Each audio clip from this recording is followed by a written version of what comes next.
सर्वप्रथम सर्वांना श्री स्वामी समर्थ. 8 मार्च 2024 रोजी म्हणजे शुक्रवारी महाशिवरात्र आलेली आहे.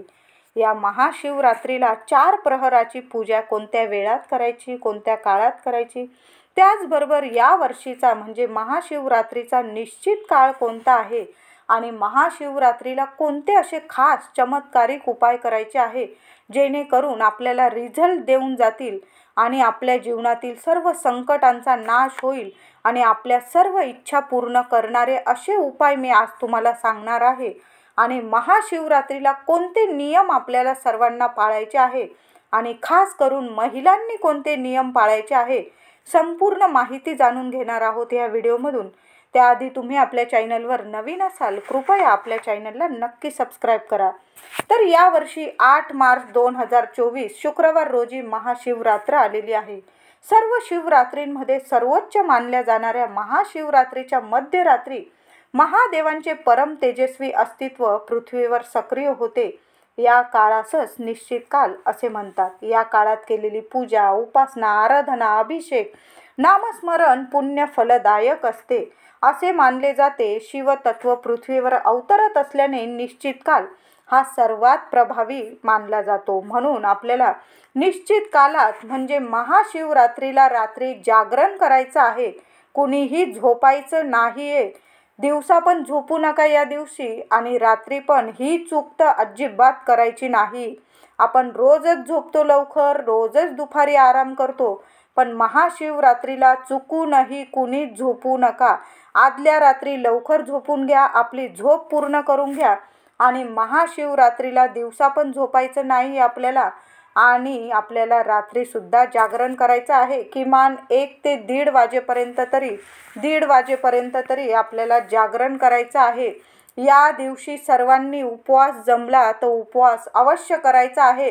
महिलांनी तरी घरात एका तरी व्यक्तीने, कर्त्या स्त्रीने किंवा कर्त्या पुरुषाने घरातील एका व्यक्तीने तरी उपवास करायचाच आहे. तुम्हाला सर्वांनाच जमला महाशिवरात्रीचा उपवास तर अतिशय उत्तम, सर्वांनी उपवास करा मी म्हणेल, पण तब्येत सांभाळून करा. देव काही म्हणत नाहीये की तुम्ही माझा उपवास करा. तुमच्या जीवाला त्रास देऊन उपवास कधीच करू नये. तुम्हाला जमत असेल तर नक्की उपवास करा. एक वेळ फलाहार घेऊन नक्की उपवास करायचा आहे.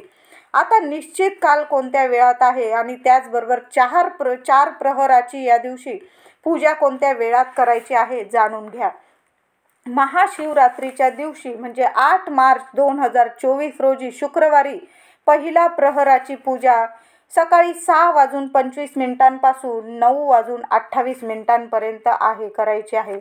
दुसऱ्या प्रहराची पूजा सकाळी 9:28 पासून 12:31 करायची आहे. तिसऱ्या प्रहराची पूजा दुपारी 12:31 पासून ते 3:34 करायची आहे. चौथ्या प्रहराची पूजा दुपारी 3:24 पासून ते संध्याकाळी 6:36 आपल्याला चौथ्या प्रहराची पूजा करायची आहे. हे 4 प्रहर आहे. या वेळेत आपल्याला पूजा करायची आहे आणि या वर्षीचा निश्चित काळ आहे 8 मार्च मध्यरात्री 12:25 पासून ते मध्यरात्री 1:13 हा 49 मिनिटांचा निश्चित काळ आहे. या वेळेतच महाशिवरात्रीला महादेवांची पूजा सेवा करायची आहे. तुम्हाला निश्चित काळात जमेल सेवा पूजा करायला तर अवश्य करा. जागरण करा ह्या दिवशी आणि जेवढी सेवा जमेल, मंदिरात जाता नाही आलं तुम्हाला तर घरी शिवपिंडी असते आपल्या घरात, देवघरात, त्या शिवपिंडीला महादेवांना पाण्याने, दुधाने तुम्ही अभिषेक घाला आणि बेलाचे पान अर्पण करा, पांढरी फुलं अर्पण करा, काहीतरी गोडधोड नैवेद्य दाखवा. किमान खडी साखरेचा तरी नैवेद्य एवढ्या रात्री नाही जमला तुम्हाला, 4 प्रहरात जरी तुम्हाला नैवेद्य जमला तरी दाखवा. फळांचा नैवेद्य दाखवा, गोडधोड मिठाईचा नैवेद्य दाखवा किंवा तुम्हाला जो नैवेद्य जमेल ह्या दिवशी अवश्य महादेवांना, माता पार्वतीला, शिवकुटुंबाला ह्या दिवशी नैवेद्य दाखवायचा आहे. मी म्हणेल सर्वांनी मंदिरात जा. 4 प्रहरात तरी एक वेळेस तरी मंदिरात जा आणि रात्री निश्चित काळात नाही जमलं एवढ्या रात्री तर आपण घरात पूजा सेवा करायची आहे. उपवास ह्या दिवशी घरातल्या कर्त्या स्त्रीने किंवा पुरुषाने एका व्यक्तीने तरी करायचा आहे. आपल्या सुखी संसारासाठी सर्व स्त्रियांनी या दिवशी महाशिवरात्रीचा उपवास करायचा आहे. आता तुम्हाला नाही जमलं, घरात एका व्यक्तीने केला तरीही चालेल. या काळात निश्चित काळात महादेवांना स्वच्छ पाण्याने अभिषेक घाला आणि 108 बेलपत्र अर्पण करायचे आहे. आता इतका छान आणि प्रभावी उपाय सांगत आहे. एक विड्याचं पान घ्यायचं आहे, चांगलं बघून घ्या. 108 तांदळाचे दाणे घ्या, चांगले बघून घ्या आणि ते खंडित झालेले नको, अखंड आपल्या तांदळाचे दाणे घ्यायचे आहे, चांगले बघून 108. आणि आपल्याला महादेवांच्या मंदिरात जाऊनच हा उपाय करायचा आहे. तुम्ही सकाळी जा, दुपारी जा, संध्याकाळी जा, तुम्हाला निश्चित काळात जाता आलं मंदिरात हा उपाय करायला तरीही जा मी म्हणेल, पण हा उपाय महाशिवरात्रीला करायचाच आहे. एक विड्याचं पान घ्या, त्याला दोन्ही साईडनी थोडं थोडं मध लावून घ्या आणि 108 तांदळाचे अख्खे दाणे घ्या.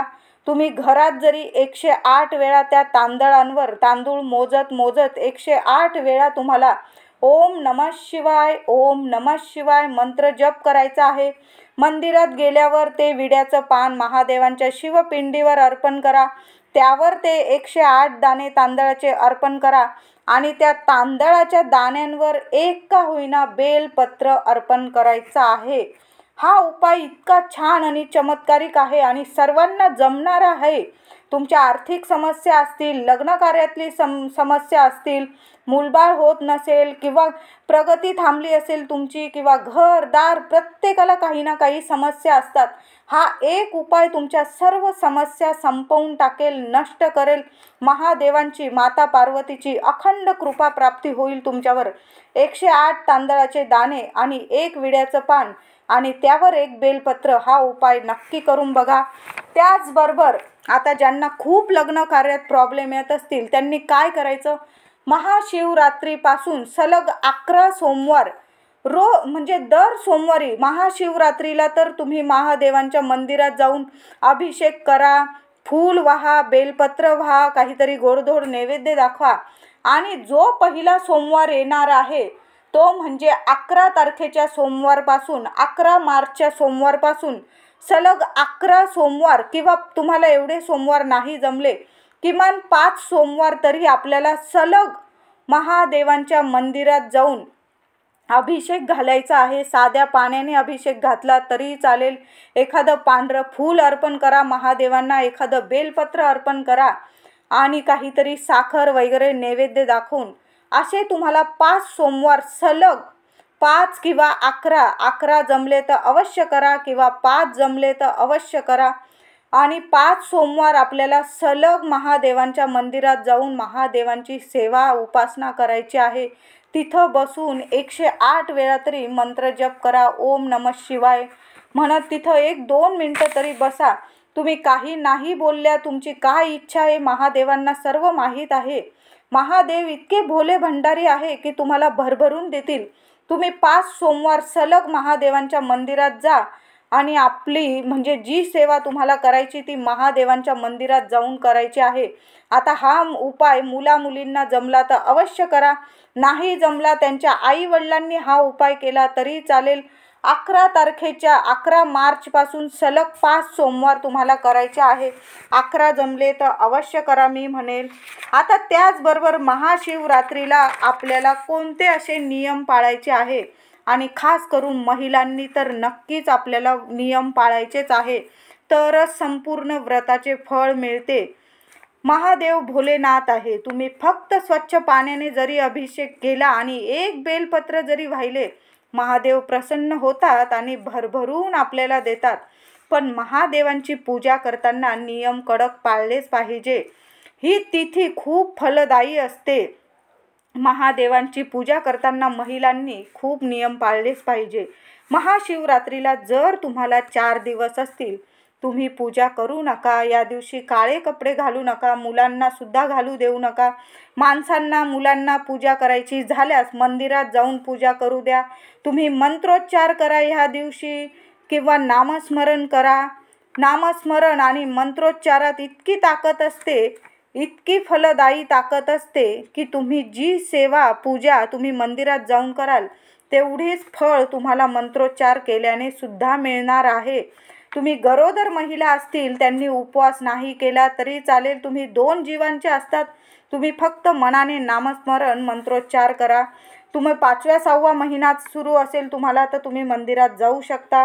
7वा महिना सुरू असेल तुम्ही मंदिरात नाही गेलात तरीही चालेल. तुम्हाला पटलं तरच मी म्हणते म्हणून काही करू नका. तुम्हाला पटलं तरच तुम्ही 7वा महिना आहे आणि मला जायचंच आहे मंदिरात, तुम्ही जाऊ शकता. माझं फक्त सांगण्याचं काम होतं की 7वा महिना सुरू असेल तुम्ही मंदिरात नाही गेला, घरी तुम्ही सेवा उपासना केली तरीही चालेल. तुम्ही शिवलीलामृताचा संपूर्ण पाठ ऐकला तरी चालेल किंवा शिवलीलामृतातील 11वा अध्याय तरी अवश्य पठन करा किंवा तुम्ही श्रवण केला ऐकला तरीही चालेल. या दिवशी तुम्हाला काही दान करायचे असेल एखाद्या मंदिराबाहेर, महादेवांच्या मंदिराबाहेर साबुदाणा खिचडी, राजगिरा लाडू, खजूर, केळी असे दान तुम्ही शिवशंकरांचे मंत्र जपत दान करू शकता. महाशिवरात्रीचे संपूर्ण फळ तुम्हाला मिळेल. 4 दिवस असणाऱ्या महिलांनी दिवसभर मंत्र जपावा. यूट्यूबवर शिवलीलामृत ऐकले तरीही चालेल. ह्या दिवशी तुम्हाला जर 4 दिवस असतील, तुमच्या पती मुलं असतील, त्यांना जर महादेवांच्या मंदिरात जायचं असेल तर सकाळी अंघोळ झाल्यानंतर लगेच त्यांना मंदिरात जाऊन यायला सांगा. दिवसभर तुम्ही पूर्ण श्रद्धेने शिवशंकरांचा मंत्र जपा. अशी मनोभावे केलेली सेवा आणि कोरडी पूजा महादेव नक्कीच कबूल करतात. तसेच या दिवशी आपल्याला काही कडक नियमसुद्धा पाळायचे आहे. या दिवशी महिला पुरुष शारीरिक संबंध ठेवू नका, काही व्यसन करू नका. घरात भांडण तंटा शिवीगाळ कुणाचा अपमान लहान मोठे कुणालाच या दिवशी अपशब्द करून बोलू नका किंवा अपमान करू नका. कुणाचे मन दुखवू नका, कारण दुखवलेल्या मनाची एक हाय सुद्धा संपूर्ण कुटुंबाला भोगावी लागते. म्हणून ह्या दिवशी कुणाचंच मन दुखवू नका. हा नियम तर कडकडीत पाळायचाच आहे. महाशिवरात्र शुक्रवारी असल्याने महिलांनी या दिवशी केस धुवायला काहीच हरकत नाही. सोमवारी महाशिवरात्र आली किंवा शनिवारी आली तर केस धुवू नये. पण शुक्रवारी महाशिवरात्र आलेली आहे, महिलांनी केस धुतले तरीही चालेल. महिलांनी सोमवारी फक्त केस धुवू नये, पण या दिवशी केस धुतले तरी चालेल. ह्या दिवशी नखे कापू नका, नख चुकून पण कापू नका. महिलांनी महादेवांना अभिषेक घालताना भांडे चांदीचे किंवा स्टीलचेच घ्यावे, तांब्याचे घेऊ नका. तांब्याच्या भांड्यात दूध दही लवकर खराब होते आणि खराब झालेले पदार्थ देवांना अभिषेकात पंचामृत वापरू नये. महिलांनी महाशिवरात्रीला शंकराला हळदी कुंकू अजिबात वाहू नये. तुमच्याकडं जर शिवकुटुंबाचा एकत्रित फोटो असेल तर त्या फोटोला तुम्ही हळदी कुंकू लावू शकता, वाहू शकता. पण शिवपिंडीवर फक्त चंदन लावावे, पण हळदी कुंकू अर्पण करू नये. काही लावतात पण मी बघितलं आहे. पण तुम्हाला लावायचं असेल, तुमची इच्छा, तुम्ही लावू शकतात. पण मी म्हणेल महाशिवरात्रीला हळदी कुंकू लावू नका. तुम्ही चंदनाचा लेप दिला महाशिवरात्रीला महादेवांच्या पिंडीला, शिवपिंडीला तरी चालेल. महाशिवरात्रीला पूजा मनोभावेच करा. महाशिवरात्रीला तुळस चुकून पण महादेवांना वाहू नका. कुणी तुळशी वृंदावनमध्ये सुद्धा महादेवांची पिंड ठेवतात. हे अत्यंत चुकीचं आहे. आजच काढून ठेवा, दुसरीकडे ठेवा. तुळशीच्या रोपामध्ये, तुळशीच्या कुंडीमध्ये कधीच आपण महादेवांची पिंड ठेवू नये. तुम्हाला तुळशीत ठेवायचे असल्यास तुम्ही शालिग्राम ठेवू शकता, पिंड नाही. शिवपिंड चुकून पण तुळशीत ठेवू नये. आणि या दिवशी तर चुकून पण महादेवांना तुळस अर्पण करू नका. महादेवांना या दिवशी फक्त बेलपत्र अर्पण करायचं आहे आणि पांढरी फुलं. त्या पांढऱ्या फुलांमध्ये सुद्धा महादेवांना चाफा, केवडा, केतकीची फुले चुकून पण वाहू नका. धोत्र्याचे किंवा इतर पांढरी फुले तुम्ही वाहू शकता. एक का होईना धोत्र्याचं फूल ह्या दिवशी मिळालं तर तुम्ही अवश्य आपल्या महादेवांना अर्पण करा आणि बेलपत्र अर्पण करा. बेल चांगला बघूनच घ्या महादेवांना वाहताना. बेलपत्र कमी प्रमाणात असले तर धुवून पुन्हा तेच बेलपत्र आपण अर्पण करू शकतो. तुमच्याकडं एक बेलपत्र असेल आणि तुम्हाला 108 वेळा मंत्र जपत बेलपत्र अर्पण करायचं असेल तर जवळ एखादा तांब्यात, स्टीलच्या किंवा तांब्याच्या भांड्यात तुम्ही पाणी घेऊन बसायचं आहे आणि तेच बेलपत्र पुन्हा धुवून तुम्ही ओम नमः शिवाय मंत्र जपत महादेवांना 108 वेळा तेच बेलपत्र अर्पण करू शकता. तुमच्याकडं बेलपत्र कमी असेल तर तुम्ही हा उपायसुद्धा करू शकता. आणि आता तुमच्याकडं बेलपत्रच नाही, तुम्ही मंदिरात गेला तर इतरांचे सुद्धा बेलपत्र तुम्ही धुवून वापरू शकता. आता खास एक उपाय सांगते. तुम्ही महादेवांच्या मंदिरात तर सर्वच जाणार आहेत. ह्या दिवशी महाशिवरात्रीच्या दिवशी मी पण जाणार आहे. महादेवांच्या पिंडीवर, शिवपिंडीवर आपण बेलपत्र तर अर्पण करणारच आहोत. आणि शिवपिंडीवर आपण साधा पाण्याने का होईना, दुधाने का होईना, पाण्याने का होईना आपण अभिषेक करणार आहोत. जेव्हा आपण अभिषेक करतो तर तेव्हा लोटा कधीच खाली आणू नका. थोडं का होईना जिथून पाणी जातं, जलधारा असते तिथून थोडं का होईना, एक 5-6 थेंब का होईना तिथून महादेवांचं तीर्थ घरी घेऊन यायचं आहे तुम्हाला. आणि संपूर्ण घरात ते तीर्थ तुम्ही शिंपडून दिलं तरी चालेल किंवा तुम्ही ते तीर्थ घेतलं पोटातून तरी चालेल, थोडं सर्वांनी. आणि त्याचबरोबर शिवपिंडीवर वाहिलेलं बेलपत्रातील एक बेलपत्र का होईना घरी घेऊन या आणि ते आपल्या मंदिरात ठेवायचं आहे देवघरात त्या दिवशी. आणि नंतर तुम्ही विसर्जनात टाकलं तरी चालेल, तुम्हाला तिजोरीत ठेवायचं असेल तुम्ही तरीही ठेवू शकता. पण एक बेलपत्र महादेवांच्या मंदिरातून आपल्या घरात